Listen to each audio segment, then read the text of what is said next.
Bonjour chers internautes, je suis ravi de vous retrouver encore pour un numéro Socio-Consulte. Aujourd'hui, nous allons parler d'une sous-discipline de la sociologie, c'est-à-dire la sociologie des organisations. Comme je le dis le plus souvent, la sociologie est tellement vaste qu'on l'a subdivisée en plusieurs sous-disciplines et celle qui nous intéresse aujourd'hui, la sociologie des organisations. Alors pour commencer, il faut bien savoir qu'est-ce que c'est qu'une organisation. Je vais définir l'organisation en partant de 3 points. D'abord, une organisation, c'est un groupe d'individus qui sont habités par le désir d'atteindre un but collectif. Le deuxième point, c'est la mobilisation de ressources humaines et matérielles pour atteindre cet objectif. Et le troisième point, c'est la coordination de toutes les activités de l'organisation.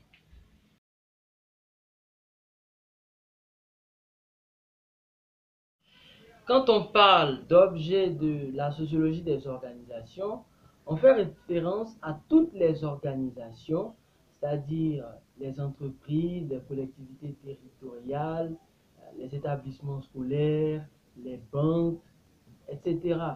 Partout où il y a une forme d'organisation, il y a forcément la sociologie des organisations. Et à ce titre, j'aimerais prendre l'exemple d'un de mes amis étudiant qui a travaillé avec une banque notamment. La difficulté de la banque se situait au niveau du milieu rural. C'est-à-dire que les populations en milieu rural, les agriculteurs, n'appréciaient pas ou n'aimaient pas déposer leur argent à la banque. Pourquoi? Ça, c'était un questionnement. La banque perdait de l'argent parce que voilà, ces populations ne déposaient pas leur argent à la banque. Quelle était la solution? Alors, à l'issue de son travail, il a ouvert des perspectives et trouvé des solutions qui ont permis aux agriculteurs notamment de déposer leur argent à la banque, ce qui a boosté l'activité de la banque en question.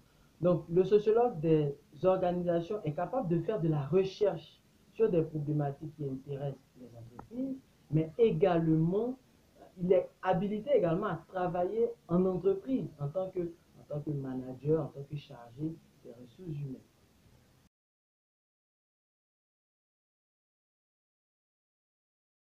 Quel est l'intérêt d'avoir un sociologue en organisation? Alors la première réponse, c'est que le sociologue, c'est un manager. C'est-à-dire qu'il a la capacité de déléguer des tâches, il a la capacité de responsabiliser des individus en entreprise. Le deuxième élément, c'est que c'est un leader. À travers tous les enseignements qu'on accumule sur le leadership, sur la psychologie du travail, le, le, le sociologue est vraiment habilité à fédérer des individus, à les faire avancer vers un but commun.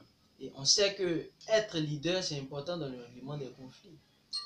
Les conflits qui peuvent paralyser une entreprise, n'est-ce pas? Il est important d'avoir des individus capables, n'est-ce pas, de régler ces conflits en s'appuyant sur les individualités, en s'appuyant sur la culture des travailleurs, sur la psychologie des travailleurs. On sait également qu'une organisation est le plus souvent, très souvent d'ailleurs, divisée en plusieurs secteurs. Donc, le sociologue des organisations a la capacité également de coordonner les activités entre les différents secteurs, de sorte à les rendre interdépendants. Il ne faudrait pas qu'un secteur soit isolé d'un autre secteur, n'est-ce pas? Et l'élément qui me plaît particulièrement, c'est l'humanisme au sein, n'est-ce pas, des organisations qui peut être apporté par le sociologue des organisations. Aujourd'hui, nous sommes dans une période de notre histoire où la personne humaine n'est plus tellement importante. Quand on est en entreprise, l'employeur a surtout le regard sur ce qu'on peut apporter à l'entreprise, sur notre rendement, notre capacité, etc. Mais on oublie qu'avant tout, nous sommes des êtres humains qui avons parfois des difficultés au niveau familial, au niveau social, etc.